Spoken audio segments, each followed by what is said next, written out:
longevity, anti-aging. How do we be our healthiest and happiest? And the best way is Chinese medicine because it looks at the body as a whole.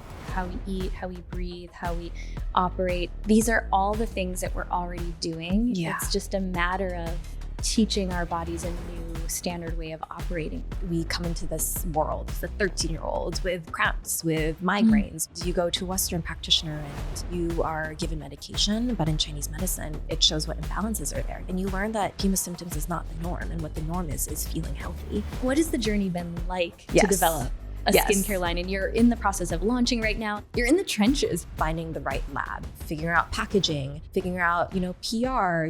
I mean, we had no background in it. Topically, there are so many different things that we can do and beautiful ingredients that we just may not be aware of. Do you have any favorite tools that you use or breathing practices? Yes. I want to hear all of them.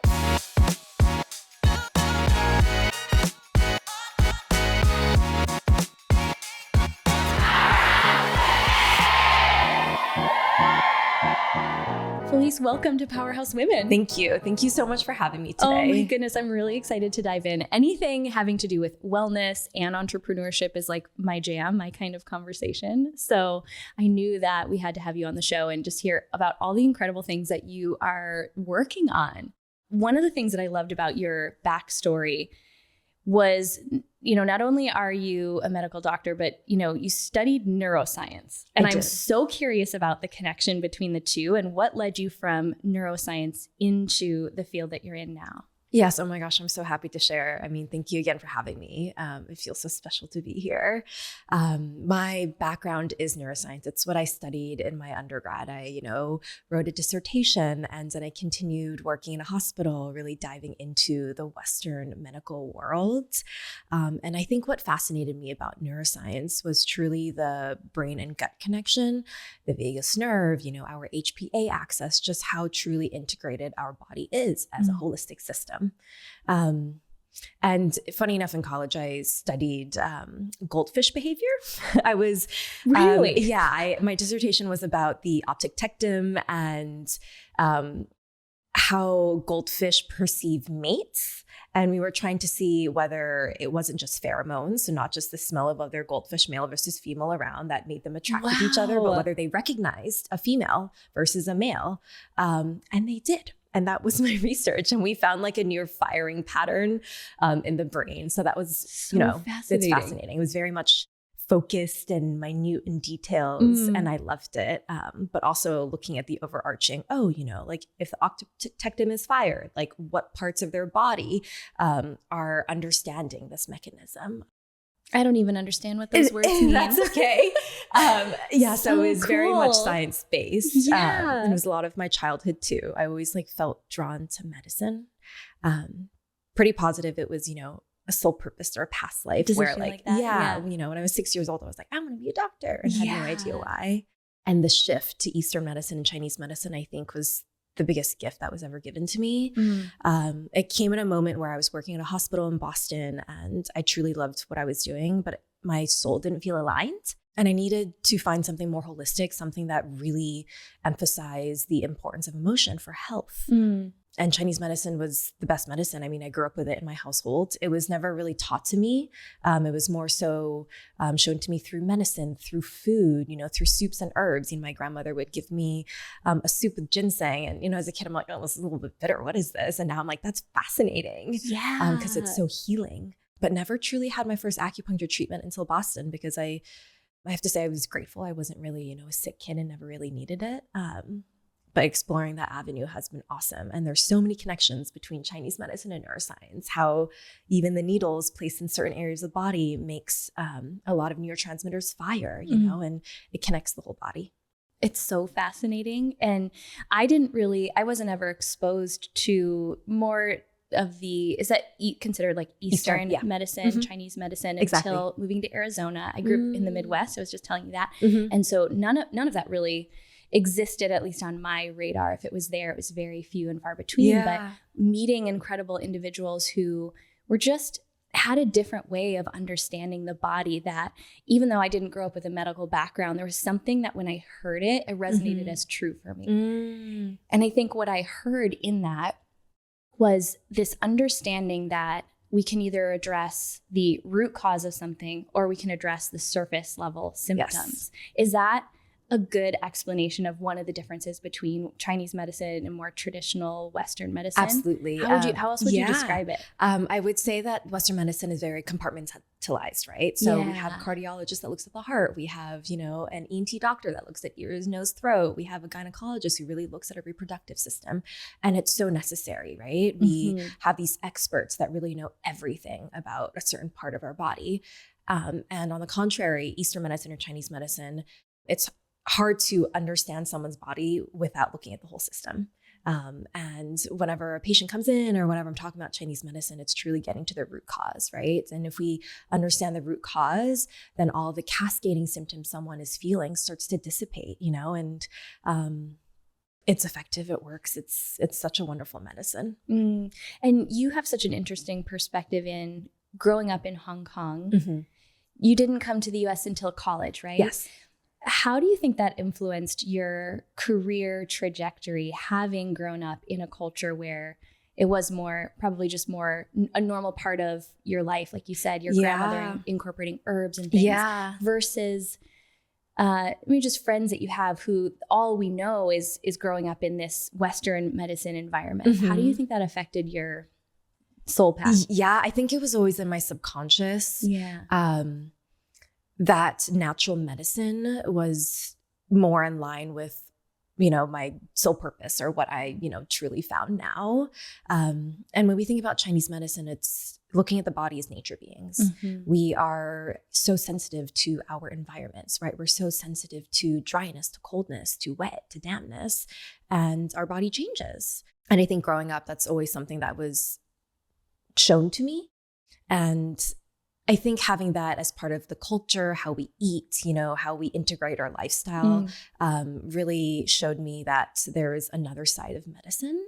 And though I love Western medicine, and ironically, a lot of the studying I did was Western medicine, it was the shadowing I did as a middle school or high school. It was all in a traditional hospital, even in Hong Kong. But the culture of Chinese medicine is a lifestyle. And that was, what I grew up with. Yeah.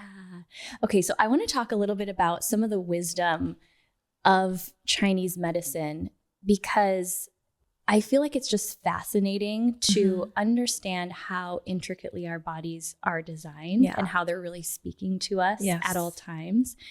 So I'm trying to decide of which little rabbit hole I want to go down first, but this is the first one that's coming to mind. So happy to answer. I want you to speak to the power of our emotions and how connected they are to different organ systems in our body. Yes.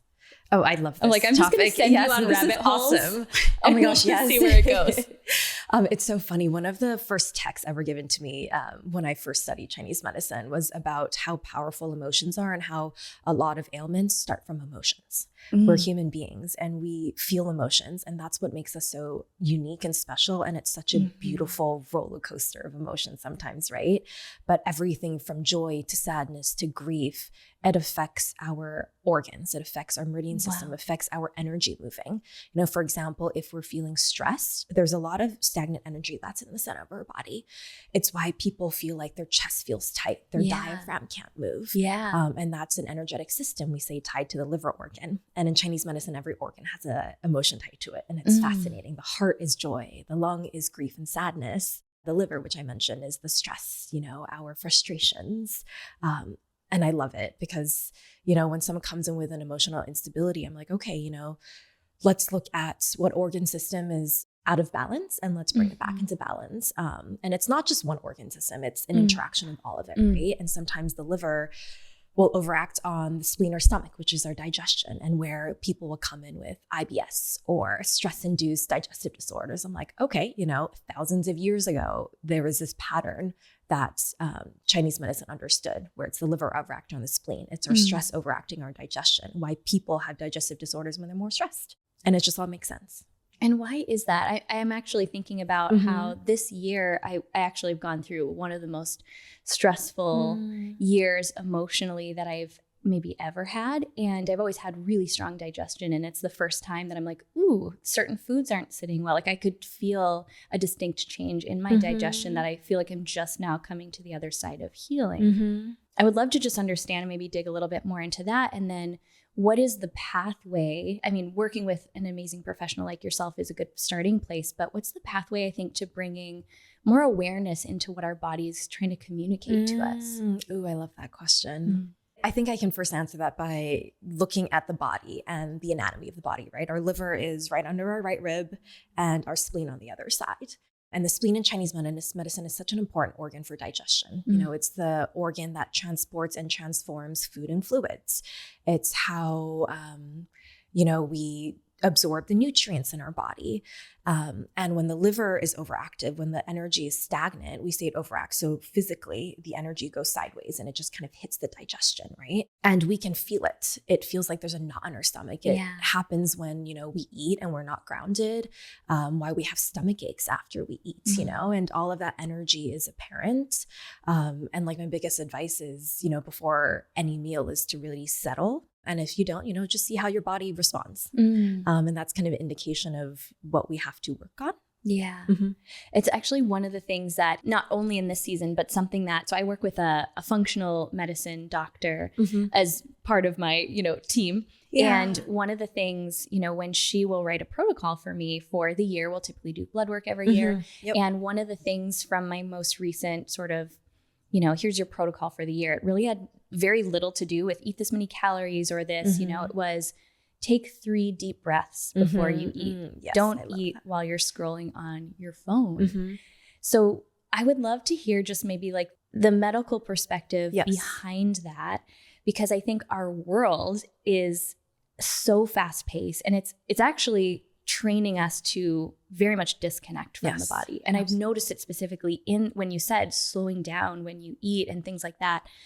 That's something I had realized, that I was in this hyperactivity state of being for so long that I almost felt this sense, if I'm going to put words to it, I'd be eating a meal and I'd feel unproductive if I wasn't also like checking my inbox. It's like almost embarrassing to say, but it was so real. And I know that I'm not the only one who has maybe struggled with that. And it really was not, I felt very disconnected from my body, which has been a big process of this year, like really recentering myself. Yeah, it's interesting from a medical perspective. It's really about our nervous system, right? It's our sympathetic versus parasympathetic. It's our fight or flight versus our rest and digest.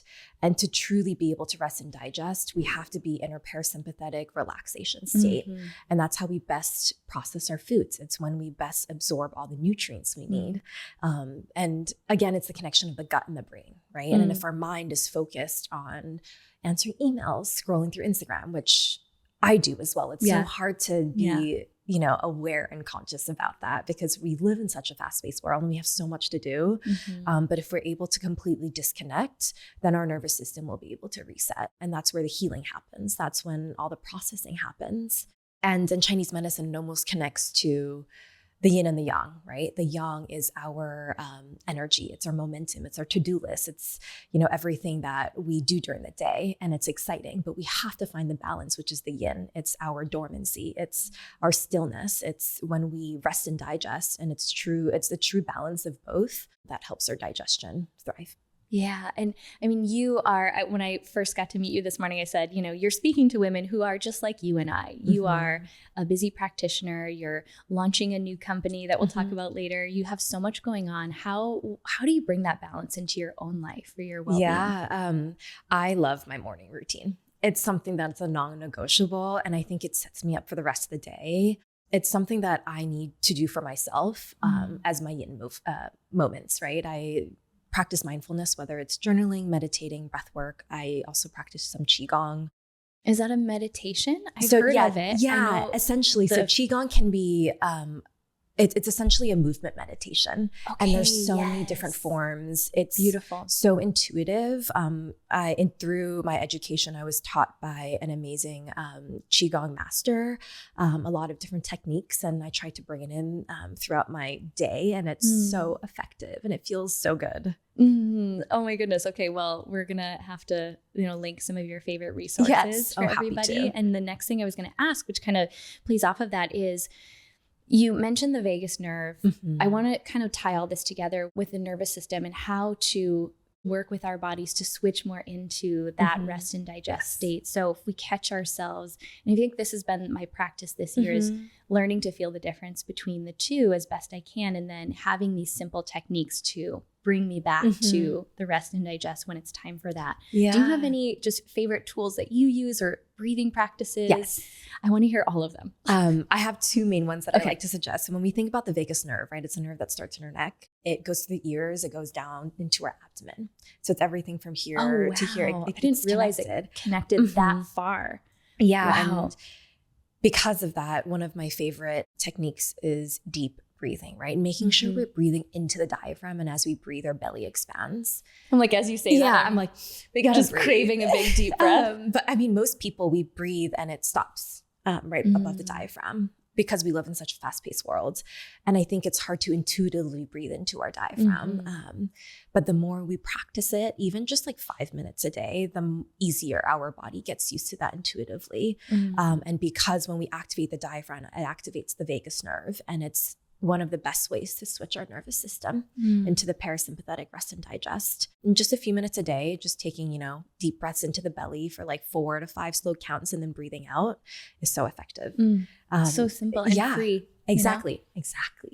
I mean, we have all the power we need in our bodies to heal, and we just have to activate it. And then the second way that I love to activate the vagus nerve is touching the ears in any way, Yes. I saw a video of Instagram, I like to call it the Holy Spirit algorithm. When I need a little tip, when I need a tip, I'll open up the app and then I'll be like, wait, that's what I needed. And it was just like, the simple act of, is it just touching your ear? Really? Yeah, it's interesting. I didn't know if it was the specific way she was doing it in this video. Yeah, truly, I think any way of activating is great.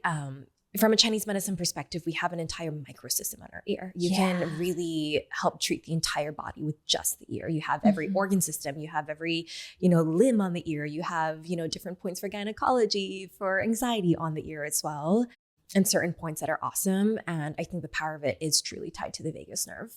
But sometimes, all you have to do is really just like press into it or massage it, in any way, and just breathe as you massage. And that's one of the best ways to switch our nervous system into the rest and digest. One of my favorite parts of getting like a facial, and now that makes so much sense because of the relaxing effect it must have. Yeah. This is so fascinating. I feel like this is like having a bestie that I can ask all these funny questions that I'm like, wait, so I really want to know this. I would love if you'd speak to how the energy system of the body works. I have had acupuncture a few times, and it's fascinating to me to understand how, because you mentioned like the different meridian points that, something on, I feel like I remember, what is the connection with massaging like right here between the forefinger and the thumb? Is that like, it was like for headaches or something like that? Yes. Where it's something it's connected to a part of the body that's not obvious to the logical mind. Yes. But it all has to do with the way that these are connected in terms of the energy flow. Yeah, absolutely. I love this question. I've really tried to hone in trying to describe it in a short amount of time. But acupuncture is an energy medicine. It's based off what we say qi, or energy. And we have this qi that's flowing through our body constantly. And if there's movement and free flow, there's no ailments. But as soon as there are blockages, that's where we start to feel anything from our emotions, frustration, or where we actually have physical symptoms, right? And these meridians run all of our body, from our head to our toe, our limbs, our fingers, our organs. And I guess the best way we can describe this point is large intestine 4, and it's part of the large intestine channel. And every channel, like whether it's large intestine, small intestine, stomach, spleen, it also runs through the organ itself. And that's why it's so beneficial. But large intestine 4, it's great for headaches because it's the command to the face. It's the command point to the face. So the energetics go to the face and go to the head. That's why it's amazing at dissipating what we say, the stagnation or blockage in the head that causes the headaches. Because it's just creating that flow of energy. Okay. Which is fascinating. That makes so much sense. And so there's all these amazing points on the body that are great, and acupressure is so beneficial. That's where it's no needles, just the pressure points. Correct. Themselves. Exactly. So this point, large intestine 4, if you see an acupuncturist, they would put a needle in there. Sure. It's one of the most moving points, which is awesome. Yeah. And there's so much research about this point in general. And acupressure, it's essentially just our way of massaging it, because you can activate these points with a massage. You don't need a needle to activate these energy wells, we say, that get into the meridians. But what is the science behind using the needles themselves? And if someone has never had acupuncture, how do you describe it, and how is it different from acupressure? I would say that acupuncture is just a more beneficial and quicker and effective way of getting into your energy system. So we have our energy system, or chi, and it basically is underneath our skin, right? It's within our fascia underneath our skin. And so in order to get that and to hit that chi, we need to use needles. And these needles are so thin. They're so tiny. I'm not a needle person. Yeah. But I wasn't either until I started practicing this, and I'm like, oh my gosh, give it all to me. Give it all to me. I mean, you can fit 30 acupuncture needles into a hypodermic needle, which we use for injections, right? Sometimes you feel it, sometimes you don't, but they're truly there to like activate this energy center. I almost like to think of all the acupuncture points in our body as energy wells. And as soon as it's placed in the body, it activates the stream of energy and it moves everything. And so there's hundreds of points all over the body, right? And so to really understand which points are best for certain ailments, I mean, it's an art. It's a science as well. I mean, there's so much research to back it. It's a science that has been apparent for over 4,000 years. And it's, meshed into this modern world of medicine, and it's amazing. And then how does that support everything we've been talking about in terms of optimal functionality of the body? And, those of us who are very ambitious and we're high achievers and we're going all the time, where does acupuncture fit into the picture if someone is on a wellness journey and just realizing that they've got to support this vessel that's carrying out their purpose in the world? Yeah. So I like to think of acupuncture, Chinese medicine in general, as a way to find balance. Every time we feel a little bit off emotionally, physically, it's because our body is just out of balance, right? And our true center is the true mesh of the yin and yang. We're back here. And whenever we are off one way or the other, that's where acupuncture, Chinese medicine brings you back to the center. And that's what the needles are doing, right? It's bringing all the imbalances of the organ system, of, the channel system back into balance. And that's why it is a lifestyle. It's how we eat. It's how we fuel our bodies. It's how we breathe. It's how we interact with nature. It all brings us back into balance. And it's interesting hearing you list off all of those things, right? How we eat, how we breathe, how we operate. These are all the things that we're already doing. It's just a matter of teaching our bodies a new standard way of operating. Just even thinking about the breath and how that is something that I'll catch myself, or my posture, how I'm holding my body when I check in, right? Then, and I'm sure we all just did it in this moment because we bring awareness to it. And then I realize that the posture I have it doesn't feel good, but I'm unconscious to it in the moment until I bring presence to it. So what advice do you have for all the high achievers out there, the women who are listening, who, as we start this new year, when people will hear this, wellness is always on our mind, but I think it's more from the fruit of like the aesthetics that we want, maybe not necessarily the root, when the root is actually where the fruit is produced from. If we actually are approaching it from a way that's more sustainable, I guess. I don't know. I'm thinking about that a lot as like aging becomes a part of my life. And longevity. And as longevity and wanting to, I am someone who feels like I have a big purpose and I want to have the energy to continue working and creating in this world long into my 70s and 80s. So what could we be doing now? I'm 40, if someone's listening and they're maybe in their 20s, 30s, 40s and beyond, like how can we be setting ourselves up this year for optimal wellness? Like what are some of those daily habits that are just simple to implement? I'm so happy to share. I always like to return, I call them the 3 B's, balance, breath, and body. And for balance, right? How do we find our balance in our day? If we have a day that is extra young, right? There's more movement, you're running around, we have to find almost an equal amount of yin, whether it's that evening or the day after. It's our extrovert versus our introvert, how we can actually be our most productive. And I think we have to remind ourselves that being still is productive because it's going to set us up for more movement later, right? And more productivity in this so-called fast-paced world. And then, our breath, again, we spoke about it earlier, and just really tuning into our breath and breathing into our diaphragm because it is so healing. In Chinese medicine, it's our air qi. our body is sustained by what we breathe, and we need that energy.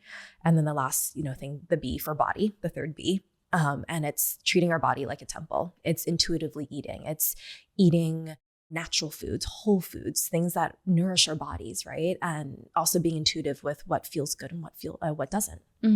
And that's been really eye-opening too, is just bringing that awareness, like I said, back into how I feel when I eat certain things. Or I have been paying attention a lot this year to my recovery and how much rest I require after, perfect example is here I am and we're recording this beautiful podcast. I have 5 conversations today. I had, a bunch of podcasts yesterday. So instead of booking my Friday tomorrow with a bunch of calls, knowing that I'm going to just require that, like the most productive thing that I can do is rest. And that was challenging for me for a long time. If it didn't feel productive to rest. And so I love how you said that rest can be productive. Stillness can be productive. And I had to learn to disconnect stillness from laziness, quite honestly. I like that. Yeah. Yes. Yes. And there's so much healing that happens in stillness. And I mean, it's something where there are days it's easier than others. And, if I have a more activated day, my stillness is activated in my mind, but to find those mindfulness moments to make it easier, like walking in nature, walking my dog, and making that intentional. And that's one of my favorite ways too. What are some of the other practices that, we talked about the morning routine, which is always a really big hot topic and question. Some of these other practices, we talked about breath, taking a walk in nature is another good example that we can incorporate throughout our day. Maybe it's not, because I think the other thing that I had wrong about stillness was thinking I had to, take the weekend off to be still versus finding moments of stillness, even throughout a day that is more activating. Are there any other ways that are just your favorite to bring more of that presence, bring more stillness into a day that's chaotic? It's a busy one. I do. There's something that I like to practice a lot, especially before or after I see patients, because Chinese medicine is a energetic medicine too, right? Yes. And we're, constantly exchanging energies with each other, with the people I interact with anyone we meet during the day. And it's mostly like trusting in the light of the world, of the power of the sun, right? And some people like to say the light of the creator. And so I like to sit in my car, and, in LA, we're always in our car. Like even before I came here, I sat in my car for 5 minutes and I closed my eyes and like I imagined the energy of the sun, kind of rushing through my third eye and kind of washing me with like a golden light to ground me. And that, takes like 2-3 minutes, and I just breathe and just kind of imagine this flow of energy. It's something I do in the morning and then at nighttime too, before I go to bed, where in the morning it's coming through my third eye, and at night it's really sinking down through my feet into the ground to ground me before bed. And it feels great. The more and more I do it, I'm like, wow, it's so powerful energetically. And that's such a great tip for those of us who interact with people on a daily basis. Even, I think there's even an energy to whether you're interacting with, for example, in your case, patients where you're in person together, or, I think about when we do our big events, so we'll have 800 women in a room. And so I'm holding amazing space for a lot of people, and learning how to, number one, prepare my body going into that, but then have these grounding rituals to release any energy maybe I've taken on that isn't mine. Just that simple practice. Yes. And I think it's so important, and also so important for people or women who are younger, teenagers, to start learning this early, because then it shapes the rest of their lives. Yeah. And that's why, Heather and I wanted to create Moonbow, our Chinese medicine skincare line, which is not just a skincare line, but it's a method and mode to share to the world the power of Chinese medicine. And the power of stillness, the power of balance. Yeah. And that it's cool to meditate. It's cool to journal. I remember as a teenager, I'm like, no, it's cool to like go out and hang out. It's, in Hong Kong, we started partying when we were 14 years old. Like meditation. Oh my gosh, that's lame. Yes, exactly. And it's crazy to think about that transition and the difference, right? Yeah. But I feel that, that there's a whole energetic shift. The world is moving into a place where they are understanding balance, and that, stillness is, or moments of stillness is important. Yeah. So it's kind of the perfect transition to talk about your latest venture, which is this beautiful skincare line, Moonbow, that you are creating with your identical twin sister. Yes. So first of all, how did that come together? Did you always know you wanted to create something together, or what was the conversation like? Because you shared earlier just how different you two are. Yes. So where was it birthed? It was birthed a few years ago, where we had this idea. I'm just like, okay, I want to mesh my expertise with hers. We are truly yin and the yang. Really? She's the yang. Her background is private equity. It's finance. Wow. You know, she's so good at the networking, the connections. She's so good at the operations in the back. And I'm completely opposite, right? I'm in medicine. I was the one who created the formulas, bringing all the magic of herbs together, which is, you know, our food medicine, and making it apparent that it's great, not just internally, but also externally, because our skin's the biggest organ in our body. And it came together because Heather and I, when we moved to the US, we struggled with our own health issues. I had a lot of skin issues, you know, I had a lot of breakouts, and Heather had debilitating digestion. You know, and it'd be targeted as, oh, it's IBS, you know. And just really from the different environment. I mean, we shifted. We grew up in Asia our whole lives, Hong Kong and Taipei. And then we moved here for college. We were thrown into beautiful but snowy and cold Maine, you know, and Heather was a track athlete, and we used to do a lot of sports together. And even that transition, we got injured very quickly, because we're like, oh my gosh, like we never were used to an hour-long warm-up to warm up our bodies before, you know, running a 100-meter sprint because it was warm in Hong Kong, you know, and that, yeah, it's fascinating. So because of our ailments, we returned to Chinese medicine to really heal us from the inside out. And, you know, it was my post-birth control journey. I purged for 6 months to a year. I had debilitating acne. It was so hard. My mood swings were off, you know, and I went to acupuncture weekly. I resorted to Chinese herbs, and I ate holistically, and it's been great ever since. And same to Heather, you know, she resorted to Chinese herbs and really understanding her body from the root cause. And we're thriving in the best way possible. What a beautiful coming home to the technology that your body was used to in these environments where, you know, when you were growing up. So I think what's so beautiful is we got to hear kind of like the background of the philosophy behind it. But I want to know, what was it like when you set out to say, okay, we're going to create a skincare line? How did you start to put together the specific herbs, the specific ingredients? If you can speak to any that, like, just the formulations that your mind loves to nerd out on, and the benefits behind them that people may not realize. Yeah. Ooh, nerding out is a great word. I apologize if I really No, we love it. We welcome it. This is the creation. This is the creativity that sparks me. I think for me and Heather, it was really important to highlight herbs that were introduced to us as kids. And our hero ingredient is wild chrysanthemum. It's called ye ju hua, or ju hua in Chinese medicine. And it's something we drink all the time at dim sum. If you go to a dim sum house, they will always offer teas, right? And one of the teas they always have is chrysanthemum tea. And the properties of chrysanthemum, every herb has an energetic property to it. There is, you know, coldness, you know, there is warmth to it. It goes to certain channels as well in the body. And so it's so medicinal and therapeutic. And chrysanthemum, or ju hua, it's detoxifying, it's cooling. And when we think about dim sum, sometimes it's, you know, it's the fried food, it's the good food, it's the heavy meats, and we need something to do the opposite. And so naturally, it's medicine in itself. You know, you're putting all this yummy food in your body, but you need something to clear it out and help digestion. And that's what chrysanthemum is. And we're like, okay, it was so powerful as a kid. We loved drinking this, but it's also amazing for the skin. And there's so much research to show its antioxidant properties. You know, it has so much beta carotene, which is a precursor to vitamin A, which is great for skin rejuvenation, for brightness, you know, for that glow. And so this internal and external mesh is like the perfect yin and yang of it. And it's also a beautiful flower.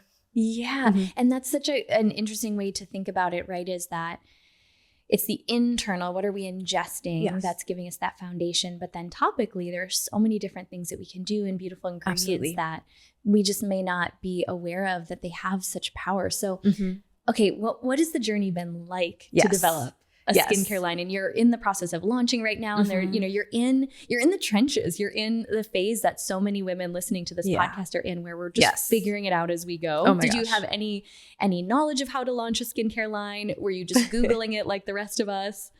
I have to say, I'm so lucky that I had Heather to lean on. I think without her, I mean, this wouldn't have come to fruition. And especially because my full-time job is being in clinic, is, you know, being a practitioner.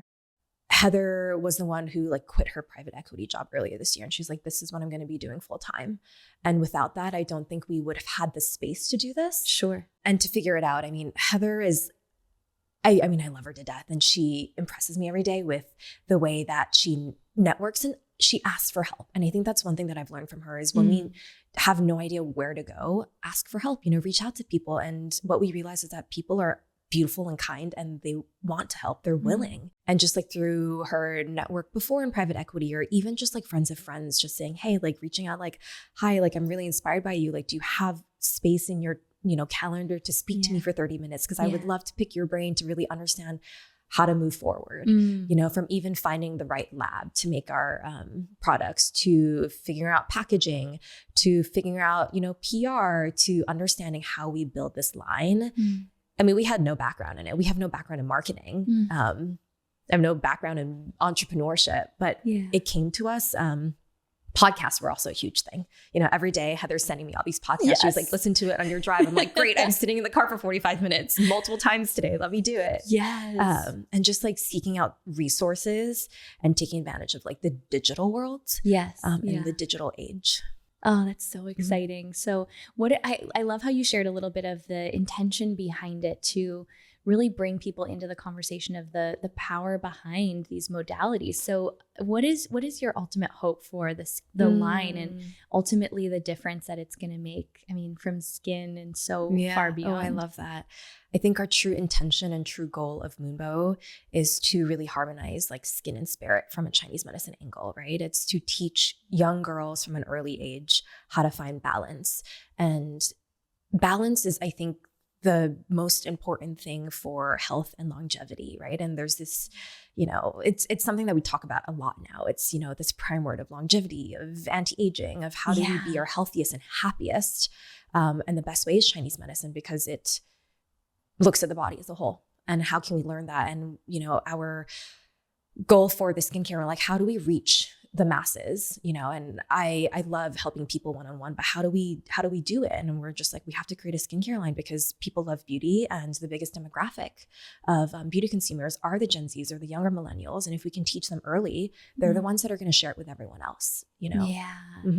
Oh, that's so true. And it's so cool. I think about even when I was in that demographic, it really wasn't a conversation at all. Wellness wasn't even on my radar. So it's such a beautiful gift that you're giving, this next generation to be at the forefront. And like you said, be able to pass that down, be so far beyond their generation. Yeah. And I also want to touch upon just women, right? And how important looking at the body differently, holistically as teenagers. Yeah. And our menstrual cycle, right? We come into this world as a 13-year-old with cramps, with migraines, with PMS symptoms, and you go to a Western practitioner, and at least I was given birth control, even in Hong Kong, at a very early age. You are given medication, but in Chinese medicine, it shows what imbalances are there. You are given herbs and acupuncture to help the menstrual pain, to help with the headaches, to help with the fatigue. And you learn that, it's not normal, that PMS symptoms is not the norm. And what the norm is feeling healthy. And I think also on, kind of intersecting the Chinese medicine moments and the amazing understanding it has around women's health is also where we want to share the medicine. That's such an important conversation. And I hear it more and more in all ages, women who are really wanting to come off of birth control, hormonal birth control specifically. So what are some of the best ingredients or strategies or the herbs that you know of that people should at least talk to their Chinese medicine practitioner about if they're on that journey? And that's really a goal of theirs, is to come off of it. Yes. It's so complex and amazing and intricate because everyone has a different root cause. Sure. But what I can say is that when we are on a medication for a while, like birth control, our body needs to detox from it. And our detoxification system is our liver organ. And a lot of the times it's overstressed when I see patients that are trying to get off birth control or any medication in general. And so we need herbs that are great at it goes to the liver organ itself. It's the energetic pathway of it, but it also detoxes. And we say it's cooling. That's why I always recommend like peppermint tea is great because it's cooling, but it also like the energetics and the medicine of it goes to the liver. So peppermint tea is something I always recommend. Even chrysanthemum tea, it also goes to the liver. It's very cooling. It also goes to the eyes, which is brightening. So I always recommend teas like peppermint, chrysanthemum, Nettle leaf tea is also wonderful, and milk thistle. These are all Chinese medicine herbs as well. And I think it's so important that you pointed out the detox process, because that's always the journey that I hear that women ultimately find themselves in, is coming off of a prescription like that, seeing the acne show up and seeing things that are signs of a detox process, but also they're not signs that we want to experience. Of course. What's the process for just like really supporting your body through that phase so you can get to the other side? Is there hope on the other side? Yes, there's hope. I was going to say, I mean, it's so tough because, you know, when you're in that moment, it doesn't feel like there is. Of course. And I can speak from personal experience. I went through that exact, you know, moments of, I'm just, you know, I was very close to taking Accutane. I'm like, oh my gosh, like, I just have to be patient, and you have to write it out, right? Because natural and holistic health takes time, and you just have to trust the process. And I think the most amazing and important thing through that process is to, again, come to our stillness. Even with working out, right? We want our cortisol to drop just so our hormones can start to talk to each other again. Our brain wants to talk to our ovaries because for so long it was cut off with birth control. And in order for that communication to happen, our body has to slow down again. And that's why I recommend to women who do a lot of HIIT workouts or, you know, high intensity cardio workouts, you know, I'd recommend to say, hey, for the next few months, can we slow down a little bit? Can you focus on more yoga, on more Pilates, and more walking in nature? And that's so beneficial. I feel like I could sit and talk to you for hours. Like I said, just ask all the questions. Where is the best place for people to connect with you, to get on the wait list for Moonbow for when it launches, and just be a part of your world? Yeah. For Moonbow, it's moonbowskin.com. We also have a Instagram channel, which is moonbow_skin. And that's where we share a lot of herbs and the benefit of herbs. It's where we share our journey as entrepreneurs. It's where I share, you know, acupressure points on the face to activate channels in the face too. That is great for skin and to create that inner glow. So that's where all the tips are. And then for acupuncture, it's feliceacupuncture.com. That's my website and my Instagram too. And you practice in the Los Angeles area. Correct. So my office is in Culver City. So for all of our LA babes, they're going to be getting on your wait list. Oh my goodness. Well, I love to end every conversation just with an opportunity really for all of us to pause and acknowledge ourselves for something that we may have just passed over onto the next thing. And we just call it a powerhouse moment. It can literally be anything big or small. But what's the first thing that comes to mind when I ask, what's just a recent powerhouse moment that you want to celebrate right now? You know, starting our journey to share at Moonbow, you know, for so long, it was the thought process. And I think in the past month, we've come to the integration of being proud of what we have built together and sharing it with the world, you know, and there's always a moment of imposter syndrome or just like, are we ready? You know, why are we the ones to share this? But we feel, you know, gifted and so grateful that we're in a space where just like, this is it, you know, I want to start talking about this. I want to start sharing about it.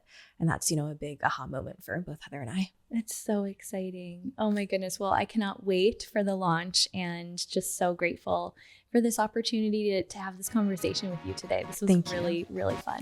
Thank you. Likewise. Thank you for opening your heart to me.